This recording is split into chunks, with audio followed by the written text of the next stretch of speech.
નમસ્કાર, સત્યપુંજમાં આપનું સ્વાગત છે. હું છું લવજી કશ્યા.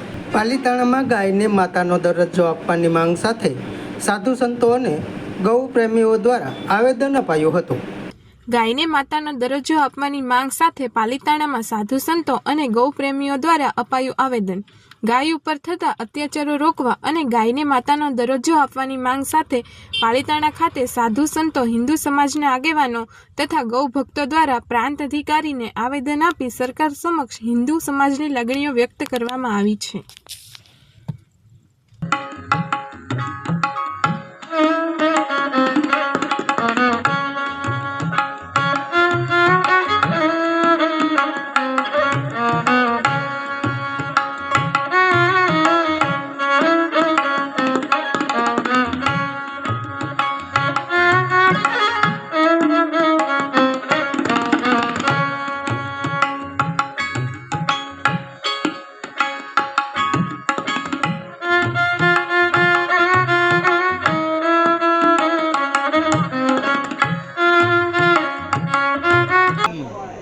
જે ભૂતાનમ મધિપતિઓ વિશિકાત કપડતીન તે ખાઘું સહસ્ત્રીઓ જનેવ ધનવાની તન્મસી.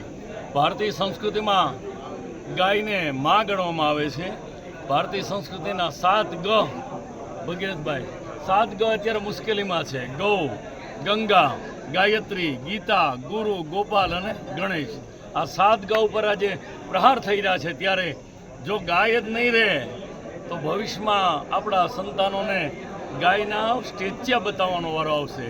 મને યાદ છે કે સ્વામી વિવેકાનંદ જ્યારે ભારતની બહાર ગયા, અમેરિકા શિકાગો પરિષદમાં, ત્યારે અંગ્રેજ કવિએ પૂછ્યું હતું કે આપ ઇન્ડિયન એનિમલના નામ બોલો. તો સ્વામીજી બધા નામ બોલતા અંગ્રેજ કવિ એમ કહ્યું કે સ્વામીજી સોરી, એક વાત આપ ભૂલી ગયા છો. કેમ? તો કે ધીસ ઇઝ કાઉ. આપે ગાયને પ્રાણી કેમ ન કીધું? અત્યારે આ ભારતનો કેસરી સિંહ સ્વામી વિવેકાનંદ એટલું બોલ્યા હતા કે વડીલ, અમારા ભારતમાં ગાયને પ્રાણી નથી કહેવાતી, ભારતમાં ગાયને માં ગણવામાં આવે. તો એ ગૌ હત્યા બંધ થાય એવી સરકારને નમ્ર નિવેદન છે. એટલા માટે આવેદન હિન્દુ સમાજ, દરેક જ્ઞાતિના પ્રમુખો, દરેક જ્ઞાતિના આગેવાનોએ આવી અને આ આવેદનપત્ર આપ્યું છે. તો સાહેબને વિનંતી છે કે વહેલી તકે આની અંદર કંઈ પણ વજન અને હોલ્ડ પાડશો એવી નમ્ર અરજ છે. જય ગૌ માતા. જય ગૌ માતા.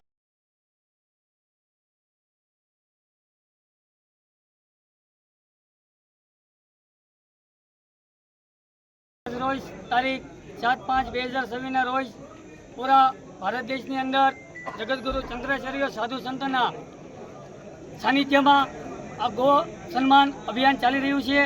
ત્યારે પાલિતાણાની અંદર તે સમસ્ત હિન્દુ સમાજ આગેવાનોના મિત્રો તેમજ રાજકીય પક્ષના આગેવાનો મિત્રો, સાધુ સંતો બહેનો ખૂબ જ મોટી સંખ્યામાં આવેદનપત્ર આપવામાં આવ્યું હતું.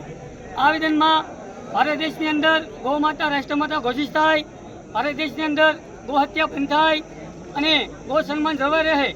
જો મહારાષ્ટ્રની અંદર ગૌ માતા રાષ્ટ્રમાતા થઈ શકે તો ગુજરાતની અંદર કેમ નહીં? તે માટે સમસ્ત પાલિતાણા અને આજુબાજુના ગ્રામ્યના સમસ્ત હિન્દુ સમાજના લોકો એકત્રિત થઈ કલેક્ટર ઓફિસ સાહેબ ત્યાં આવેદન દેવામાં આવ્યું છે. આવેદનમાં તમામ હિન્દુ સંગઠનો, રાજકીય પક્ષના આગેવાન મિત્રો, હરેક સમાજના લોકો જોડાયા. તે બદલ ખૂબ ખૂબ આભાર. સમાજ માટે, સત્ય માટે, સત્યપૂર્ણ સમાચાર પ્રસારણ આપના મોબાઈલ પર તરત જ લાઈક કરો, શેર કરો અને સબસ્ક્રાઈબ પણ કરો. અને હા, ઘંટડી વગાડવાનું ન ભૂલશો. આભાર. સમાજ માટે સત્ય સાથે સત્યપૂર્ણ અહેવાલ, સમાચાર તથા જાહેરાત પ્રસારિત કરવા સંપર્ક સાધો. સત્યપુંજ સમાચાર પ્રસારણ, લબ્ધિ કોમ્પ્લેક્સ, તાલુકા પંચાયત સામે, સિહોર.